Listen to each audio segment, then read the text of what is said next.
AIIMS 2017 പ്രഖ്യാപിച്ചതാണ് മധുരയിലും കേരളത്തിലും.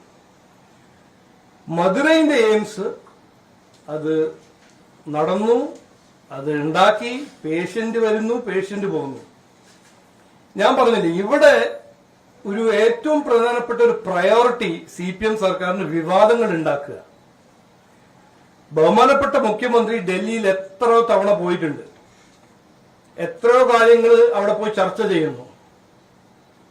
എയിംസിനെ കുറിച്ച് കഴിഞ്ഞ 6 മാസം അവിടെ പോയി ചർച്ച ചെയ്തിട്ടുണ്ടോ? ഇല്ല. അത് എന്തുകൊണ്ട്? നിങ്ങൾ അവരോട് ചോദിക്കണം. കാലിക്കറ്റിൽ ലാൻഡ് അക്വിസിഷൻ കംപ്ലീറ്റ് ആയിട്ടുണ്ടോ? അങ്ങനെ ലാൻഡ് അക്വിസിഷൻ എവിടെ കംപ്ലീറ്റ് ചെയ്തു? ഇതെല്ലാം ചോദിക്കാണ്ട് എയിംസ് വന്നില്ല. കൊല്ലത്തില് നഡ്ഡാജി, ഞങ്ങളുടെ അന്നത്തെ നാഷണൽ പ്രസിഡന്റും ഇന്നത്തെ ഹെൽത്ത് മിനിസ്റ്ററും വന്നപ്പോൾ ചോദിച്ച ഒരു ചോദ്യം, മാധ്യമ സുഹൃത്തോട് ചോദിച്ചാ, കേരളത്തില് എയിംസ് വരുമോ, എവിടെ വരും? അന്ന് അദ്ദേഹം കൃത്യമായി പറഞ്ഞല്ലോ, സംസ്ഥാന സർക്കാരും രാജ്യ സർക്കാർ തീരുമാനിക്കും, ഞങ്ങൾ എയിംസ് കൊണ്ടുവരും, അത് എവിടെ കൊണ്ടുവരും, എങ്ങനെ കൊണ്ടുവരും, അത് സംസ്ഥാന സർക്കാരും സെൻട്രൽ ഗവൺമെന്റ് ഇരുന്ന് തീരുമാനിച്ചാൽ മാത്രമേ അത് നടക്കുള്ളൂ എന്ന് അന്ന് പറഞ്ഞാണ്. ഇതെല്ലാം എന്തിനാണ് നമ്മൾ മറക്കുന്നത്? ഈ ഇലക്ഷന് വരുന്ന മുമ്പ് ഇതിനൊരു വിവാദമാക്കി ജനങ്ങളെ ശ്രദ്ധ തിരിക്കാൻ ഇറങ്ങുന്ന CPM കോൺഗ്രസ്, നമ്മൾ എന്തിനാണ് അവരെ വിശ്വസിക്കുന്നത്? ഞാൻ പറഞ്ഞില്ലേ, 600 കോടിയുടെ ESI ഹോസ്പിറ്റൽ കൊല്ലം ചെയ്യാൻ തയ്യാറായ സെൻട്രൽ ഗവൺമെന്റ് ആരാണ് ചവിട്ടി വയ്ക്കുന്നത്? 600 crores ഇൻവെസ്റ്റ്മെന്റ്. അത് രാഷ്ട്രീയമല്ലേ?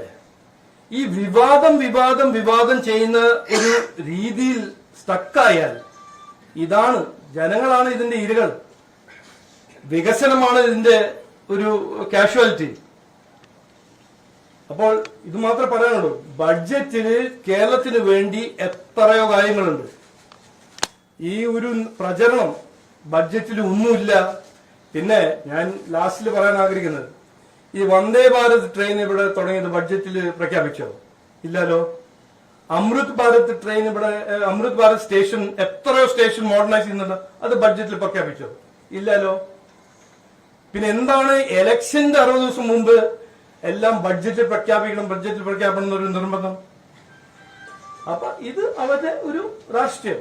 ഞാൻ പറഞ്ഞില്ലേ, ഞങ്ങൾക്ക് ഇതിനെക്കുറിച്ച് കൂടുതൽ സംസാരിക്കാൻ ആഗ്രഹമില്ല. ഇവരിങ്ങനെ വിവാദങ്ങൾ ഇങ്ങനെ മുമ്പോട്ട് വെച്ച് ജനങ്ങളുടെ സാമാന്യ ബുദ്ധി ചോദിക്കുക, ജനങ്ങളെ ശ്രദ്ധ തിരിക്കാൻ, ജനങ്ങളെ വിഡ്ഢിയാക്കാൻ ഒരു ശ്രമം. ശബരിമല കൊള്ള, ശബരിമല നടക്കുന്ന അഴിമതി, വിലക്കയറ്റം, തൊഴിലില്ലായ്മ, ഇതിനെങ്ങനെയെങ്കിലും മാറ്റിവെക്കണ്ടേ? അതുകൊണ്ട് ഈ ഒരു ടോപ്പിക്ക് പിടിക്കുക.